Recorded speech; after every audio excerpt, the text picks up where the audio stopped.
What's up, YouTube? Welcome to another weekly deck profile with your host, DTs.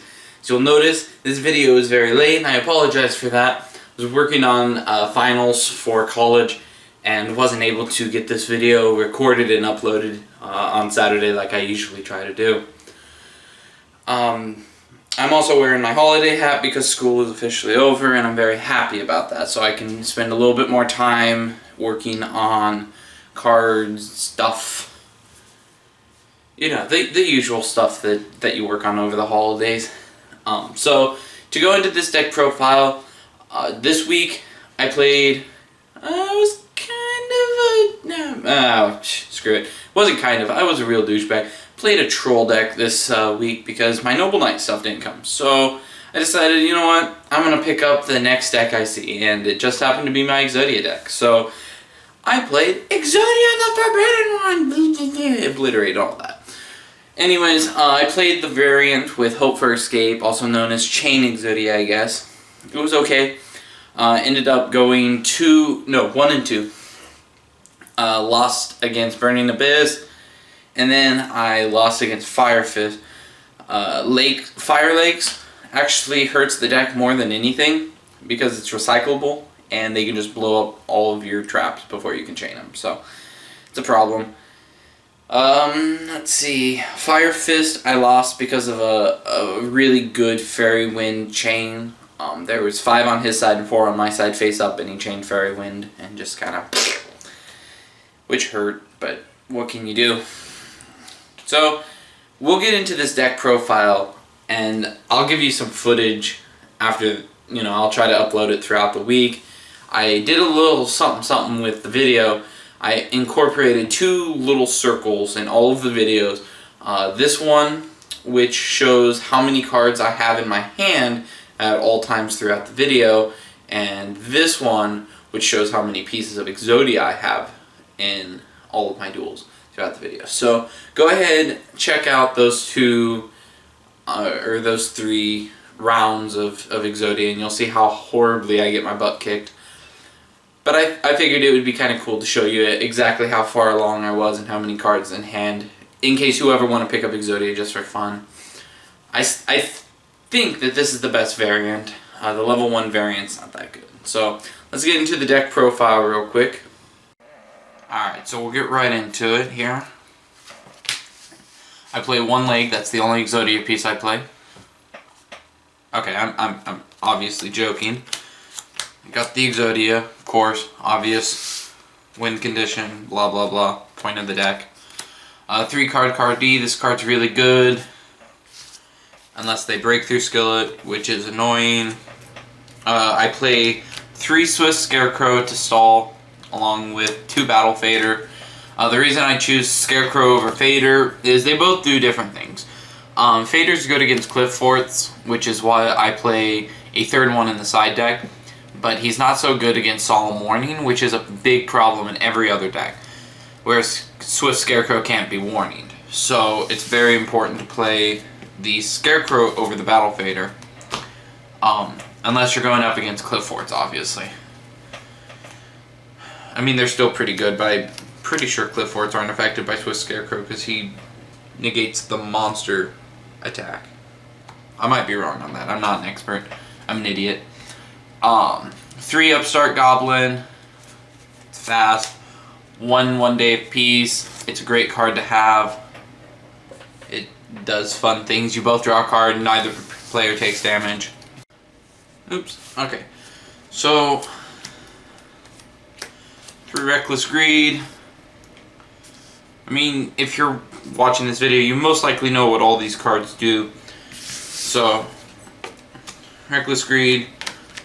Play 3 Legacy. I play 3 of these over 3 Jar of Greeds because Legacy, if you're playing against a Spirit deck, which is really rare, but it still happens on the local level. Maybe not so much the regional level.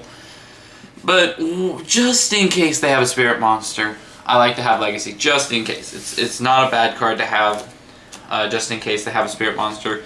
It just gets you 1+, compared to Jar of Greed, which is always just 1. Because you chain everything, accumulated fortune, is a good card to have in here. I see a lot of people not play it, and I wonder why. But what can you do? Play 3 Hope for Escapes. This is the boss monster of the deck. It's weird referring to a trap card as a boss monster, but this card essentially will help you win the game because you pay 1,000, and then for every 2,000 difference between your opponent's life points and your life points, you draw 1 card. So if the difference is 20,000, which isn't really that hard to get in this deck, then you draw 10 cards. This is the card that just makes you draw out the wazam. 3 Try and Guess, and 3 Gift Card.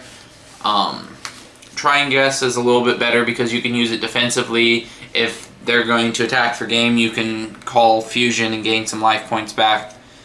But other than that, you're always going to call something like Xyz or Synchro, and they're going to gain 3,000. But it's a great card. Can be used either way. That plus Gift Card allows Hope for Escape to draw hundreds of cards every turn. The extra deck I kept very simple. It's 10 fusion monsters, any 10 fusions that you want. I pick, of course, my favorites. You can pick whichever ones you want. Got Stereo in there, you know, 5-head dragon, all those whatevers. Doesn't really matter. The reason I play 10 fusions, though, is in case I go up against Shaddolls, I still want to be able to gain my 3,000 if I need to. I've never seen a Shaddol deck play nothing but fusions, so I'm never quite worried about that. For the side deck, I pick a lot of people. This is the stuff that I'll go over just because a lot of people who play Exodia, if you're playing it at a tournament, and you probably don't quite know what to side because it's really hard to side in for an Exodia. So I played the 3rd Battle Fader because I told you, until I find out otherwise, I'm going to assume that this thing works on Cliff Forts and Swift Scarecrow doesn't. I'm pretty sure that's how it works, but I can't remember. So that's why I put in the 3rd Battle Faders for Cliff Forts. Play triple Max C, everything special summons. You could probably main deck this. I choose not to.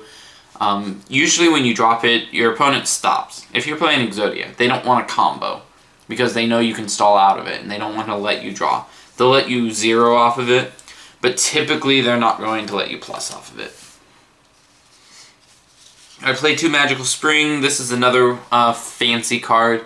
You draw cards for every face-up spell or trap your opponent controls, and then you discard cards for every spell and trap you control.